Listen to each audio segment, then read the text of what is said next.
Hello good morning guys. ल हामी चाहिँ अहिले चाहिँ हामी बिहान 6 बजे उठेर हामी चाहिँ रेडी भयौँ होइन। एकदम चिसो छ। अब यहाँबाट चाहिँ हामी लाग्छौँ। यस्तो चिसो छ कि तपाईँलाई म देखाइन चाहन्छु कि यस्तो चिसो छ कि एकछिन बन्द गर्नुहुन्छ। पुरै के यहाँ भइरहेछ क्या आइस के। ल हेर्नुहोस् जमेको हेर्नु त यस्तो चिसो छ कि यस्तो चिसो छ। टोइलेट बनै नसक्यो। तपाईँ सक्नुभयो पाजु भाइ। हामी चाहिँ अब यहाँदेखि चाहिँ धादिङ बेसी निस्किन्छौँ। अनि बाइक पनि अब यस्तो बाहिर राखेको थियो। यस्तो चिसो छ। हामी चाहिँ यो होमस्टे तपाईँहरूलाई होमस्टे पनि देखाइदिन्छु म।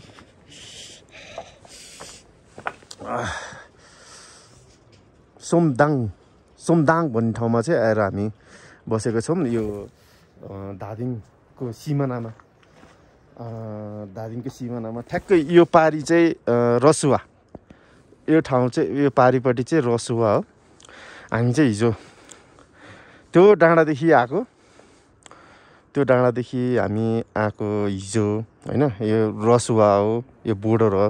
यहाँ देख्न सक्नुहुन्छ चेक पोइन्ट पनि छ यहाँनिर। गेट भएर देख्नुभएको छ तपाईँहरूले नि। हामीले चाहिँ यो रसुवा हजुर के गर्नुपर्छ ततङ्ग। अनि देख्न सक्नुहुन्छ तपाईँले हिमाल पनि देखिनु माछा। अब हामी चाहिँ बाइक तताउनुको एकछिन बाइक तताएर चिया कफी खाएर चाहिँ निस्किन्छौँ यहाँबाट। अब सक्नुहुन्छ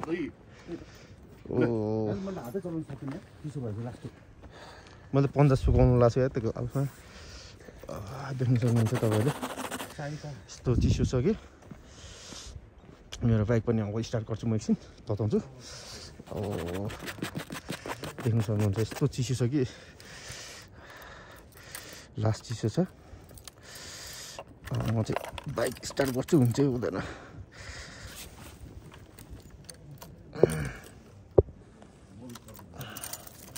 एक तालीमा स्टार्ट भयो।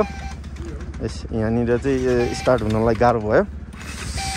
ओ घाम देख्यो, घाम पनि देख्यो गाइज। ल यस्तो स्टार्ट हुनु गाह्रो। मेरो चाहिँ एक तालमै स्टार्ट भयो।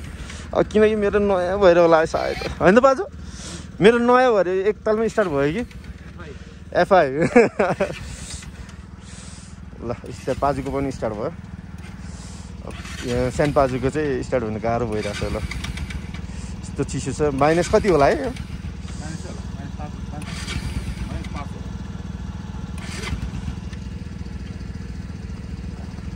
माइनस 5 छ भने कोलेस्ट्रल हुन्छ तपाईँले। यो रसुवा चाहिँ यो भयो। हेलो गाइज, हामी चाहिँ माथि डाँडामा आइपुगिसक्यौँ। लगभग हिमालको छेउमा देख्नु सक्नुहुन्छ नजिकै छ। मोबाइलदेखि चाहिँ हजुरहरूले तल हुन्छ ल, बेसमा हुन्छ ल। हजुर हाम्रो लन्च चाहिँ तल बेसमा हुन्छ। ए बेसमा हुन्छ, के फरक पर्छ र। देख्नु सक्नुहुन्छ त्यहाँ पनि यो चाहिँ हाइएस्ट माउन्टेन छ। यो चाहिँ यो नजिकै हो। यो चाहिँ नजिकै छ। तिमीलाई देखेर हिमाल हाँसेको। ल ठिक छ, रमाइलो गर्दै हामी धादिङ बेसी चाहिँ आज दिनभरिमा चाहिँ पुगिन्छौँ।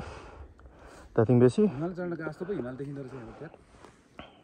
लगभग हामी चाहिँ हिमालको छेउ भनौँ न। यहाँ पनि हिउँ पर्छ अरे, नपर्ने होइन, हिउँ पर्छ अरे। पुरै आइस थियो क्या पुरै तपाईँको बाटोमा। म नि लडेँ होइन, एकचोटि म लडेँ। खासै केही भएन। यो यस्तो चिसो थियो क्या, त्यो पानी बग्यो अनि त्यो पुरा आइस भएर बसिरहेको छ क्या, त्यसमा चिप्ल्यो। केही छैन। आज दिनभरिमा चाहिँ धादिङ बेसी चाहिँ पुगिन्छौँ। दिनभरिमा चाहिँ धादिङ बेसी पुगिन्छौँ। ठिक छ। अनि चाहिँ तयार गर्दैछौँ त्यहाँ फोटो सेसन भइरहेको छ हामी माथि के भन्ने खै के गाउँको नामहरू पनि कस्तो अप्ठ्यारो के अब टिबिटेन जस्तो त्यो हुन्छ नि चाइनाहरूको जस्तो के अब चाइना बोर्डर हो नि त यस्तै छ ल अब हामी घुम्दै पुग्छौँ तपाईँलाई भिडियो पनि उहाँले 2.5 घण्टा भनेपछि हामीले 4 घण्टा सोचेर हिँडेको हामी चाहिँ 3850 फिटमा आइसक्यौँ होइन हामी चाहिँ 3850 मिटर फिटमा माथि आइपुगिसक्यौँ यस्तो दामी भ्यू छ तपाईँले देख्न सक्नुहुन्छ हामी चाहिँ फोटो सेसन भइरहेको छ मेन पोइन्ट चाहिँ धादिङको सबभन्दा हाइस्ट पोइन्ट चाहिँ यो चारैतिर हिमाल छ देख्न सक्नुहुन्छ गाइज यो हो नि त रमाइलो भनेको त ल हामी चाहिँ अब बिस्तारै लाग्छौँ बिस्तारै तल अब त्यो हरियो भएको घरमा चाहिँ अब त्यो गाउँमा चाहिँ गएर बस्छौँ रेस्ट गर्छौँ खानासाना खान्छौँ है त गाइज लन्च चाहिँ यो तिप्लुङ होमस्टेमा हामीले चाहिँ खबर दिइसकेको थियो खानाको लागि अनि हामी जाँदैछौँ 2 जना आउँदै हुनुहुन्छ उताबाट भाइ र दाजु हामी 3 जना चाहिँ यताबाट आयौँ भोक लागिसक्यो खाना नि खाएको छैन हिजो पनि खान सकेन लेक लागेको थियो मलाई होइन झन् यहाँसम्म बाँचेर आयौँ त्यही खुसी छ मलाई हिजो लेक लागेको थियो यति गाह्रो भएको थियो हिजो मलाई सनै नसकेर म रातभरि सुत्दा नि सुतेन लगभग 1 बजीतिर सुतेँ होला म राम्रोसँग सुतेको छैन हामी अझै ड्राइभ गर्दैछौँ 3 दिन भयो आज सुत्दा 3 दिन लगातार नन स्टप बाइकमा होमस्टे पनि आइपुग्यो हाम्रो लन्च खाने ठाउँ चाहिँ आइपुग्यो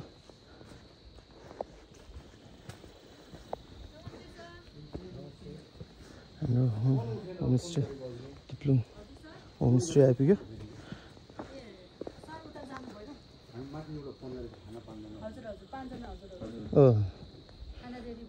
ए हुन्छ चार्जर गर्ने चार्जिङ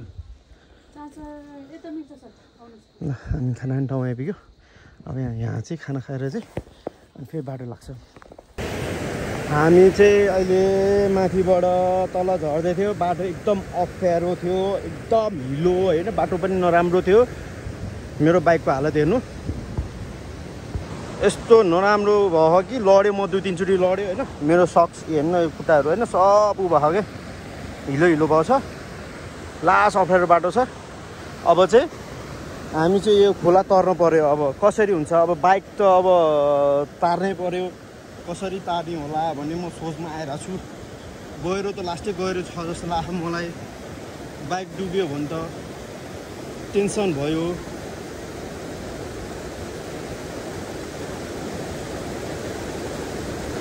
यो खोला तर्नु पर्यो अब यति खोला तरेपछि ढुक्कै हो कि अब यो खोला तर्नलाई चाहिँ धेरै गाह्रो भयो अब यो खोला तरेर चाहिँ उता पछि यति अब यो सबसे गाह्रो भनेको यो रहेछ मेन होइन यहाँ चाहिँ दुईटा बाइक पनि बगाएरै स्थानीयले भनेको थियो 2टा बाइक नि बगाएरै भनेर सुन्नमा आएको छ अब यो त फोर्स आयो पानी माथिबाट यार कसरी लाने हो अब चाहिँ यो कसरी तार्ने भनेर टेन्सनमा बसिआएको छ सबैजना ल हेर ल हाम्रो भाइ चाहिँ नाप्न गएको छ अब कति छ भनेर अङ्कल त्यो खोल्नै पर्छ प्यान्ट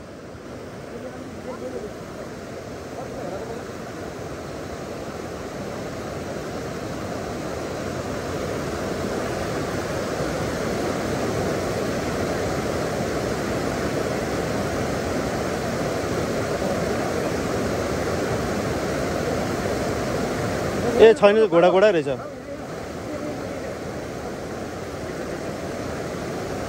अलि यता ठिक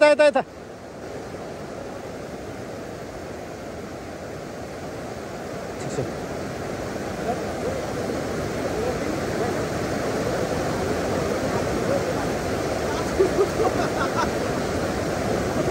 हजुर अब के गर्ने जाने ल ल हामी चाहिँ अब तार्छौँ होइन तारेर चाहिँ अब भिडियो चाहिँ अब बनाउन सकिन्न होला होइन अब पछि बनाउँदै गर्छु म हामी चाहिँ त्यताबाट आएर हामी चाहिँ वारी फाट्यो होइन बाइकहरू चाहिँ सबै सारिसक्यो होइन अनि यस्तो हालतमा छ क्या यस्तो हालतमा यसरी चाहिँ खोला तर्नुपर्ने के है सब 3टा बाइक तरायो होइन के भयो यसरी यसरी सारेर जान्छ यसरी खोला तर्यो अब स्टार्ट भएर सुरु भएर फेरि जान्छ त्यो बाँचेर पनि हामी चाहिँ पर त्यो डाँडा कटेर आएको थियो होइन गाइस कतिवटा डाँडा कटेर आयो होइन यस्तो नराम्रो बाटो छ कि यस्तो नराम्रो बाटो छ हामीले त्यहाँ यो डाँडामा चाहिँ खाना खाएर निस्केको कति 1 बजीतिर निस्कियो क्या हामी 1 साढे 1 बजी कति बजी निस्क्यो त्यहाँनिर खोलामा चाहिँ त्यो खोला त्यो तर्नलाई चाहिँ कि त्यो तर्नलाई चाहिँ साह्रै गाह्रो भयो होइन अनि अहिले चाहिँ जो अफ रोड बाटो यस्तो खतम बाटो छ कि यस्तो खतम कि म कतिचोटि ठाउँमा लडेँ होइन बाजुहरू कति ठाउँमा लड्नु भयो होइन गाह्रो भएर अङ्कल र भाइलाई चाहिँ पुरै हिँडाएर हिँड्दैछौँ गाह्रो चाहिँ लास्टै गाह्रो भयो हात पनि दुखिरहेछ अब भोलि अब सन्डे होइन अफिस जानुपर्ने अब भोलि पनि बिदा लिनुपर्ने यस्तो गाह्रो भएको छ बाइक पनि धोका दिइरहेछ बाइकले पनि बेला ठिक छ वेल डन यहाँसम्म आउनु पनि धेरै कोसिस गऱ्यो होइन बाजु ठुल्पाजुले चाहिँ पुरै आँस हजुर टुप्पोमा लाग्यो खै मलाई पनि त्यो राम्रोसँग गर्नु ओ गाइज हामी चाहिँ अहिले तिर्सुङ भन्ने ठाउँमा आएर बसेछौँ तिर्सुङ भन्ने ठाउँमा यहाँ तिर्सुङबाट चाहिँ केराबारी चाहिँ आधी घन्टामा पुगिन्छ अरे केराबारीबाट फेरि हामी चाहिँ फेरि केराबारीमा बस्छौँ है आज चाहिँ केराबारीमा बस्छौँ अनि केराबारीबाट धादिङ भ्याली चाहिँ 3 घन्टा लाग्छ अरे समथिङ 3 घन्टा यहाँ कुरा गर्दाखेरि 3 घन्टा लाग्छ भनेछ अनि अब भोलि हामी चाहिँ अब घरतिर लाग्छौँ भोलि पनि मेरो बिदा भयो अब के गर्नु मार्छ अनि ठिक छ अब यहाँदेखि चाहिँ केराबारीमा गएर बस्छौँ हामी तपाईँलाई म त्यो भिडियो पनि देखाउँछु अनि यस्तै चाहिँ गाह्रो एकदम होइन यस्तो भयो हिलो हेर्नु 3-4 ठाउँमा लड्यो है बाइकको हालत पनि एकदम भयो देख्नु सक्नुहुन्छ अब अँध्यारो छ बाइकको नि धुलोमुलो 2-3टा बाइकको त्यस्तै भयो अब तपाईँहरूलाई चाहिँ अब देखाउँछ अब बाटोको चाहिँ अवस्था देखाएको थिएन अनि पुरा त्यो तलपट्टिको त्यो एकदम याद आइरहेको छ कि त्यो बाइक तार्दाखेरि चाहिँ त्यो तल लुगा खोलेर होइन पुरै उ गरेको ठिक छ तपाईँलाई चाहिँ उ गर्दै गर्छु हामी चाहिँ यहाँ यसो रेस्ट गरेको होइन रेस्ट गरेर बसेछ अब हामी निस्किन्छौँ यहाँबाट चाहिँ केराबारी निस्किन्छौँ है गाइस ल हामी चाहिँ एउटा गाउँमा के नाम हो थाहा छैन होइन हामी चाहिँ एउटा सानो पसल केही होइन यो घर हो अनि उहाँलाई चाहिँ हामीले चाहिँ सहयोग मागेर चाहिँ बस्नु खाना पकाइदिनु यता त भनेर कुखुरा काटेर खानु लाग्यो यहीँ बसेर चाहिँ अब भोलि बिहान मात्रै हिँड्छ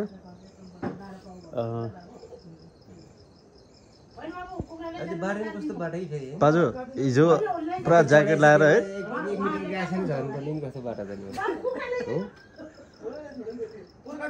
अङ्कल पुरा हेर्छौँ भाइ आज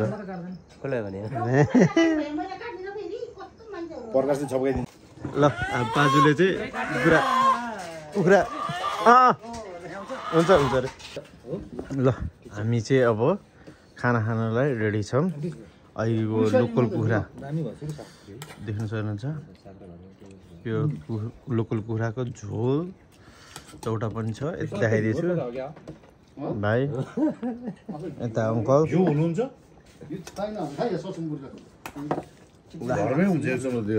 हामी चाहिँ अब खाना खान लागेको छौँ अब खाना खाएर स्लिप हालिदिन्छौँ अनि डे 4 को लागि तयारी गरिदिउँ यति खाएर चाहिँ हामी सुत्न लाग्छौँ होइन पाजु यति खाएर चाहिँ बवाल हुन्छ है फेरि नेक्स्ट ब्लग चाहिँ बवाल हुन्छ डे 4 को ल हाम्रो बसाइ चाहिँ यो घरमा हो यो यता किचन छ बाइकहरू चाहिँ बाहिर राख्यो अनि हाम्रो रुम चाहिँ यहाँ चाहिँ फ्यामिली बस्नु हुँदैछ हामीले चाहिँ यता मास्तिर यसरी वाउ यो गाउँघरको चाहिँ रमाइलो छ क्या यो नि एक्सपिरियन्स लिनुपर्छ यस्तो घरको पनि होइन बाजु एक्लै सुत्नु भयो किनकि उहाँ चाहिँ एकदम घुर्नुहुन्छ क्या बाघ पनि तर्सिन्छ कस्तो लाग्यो बाजु ठिक छ नि होइन गाउँघरको जस्तो होइन रमाइलो आनन्द है अङ्कल ठिक छ नि होइन ल हामी चारजना चाहिँ यहाँ सुत्छौँ बाजु पुरा लुक्स त खतरा जहिले पनि दिइहाल्ने मिलाएर ठिक छ रमाइलो हो अब चाहिँ सुतिन्छ यहाँ अब भोलि भेटौँ ल good night every one by day 4 को लागि कुर्नु होला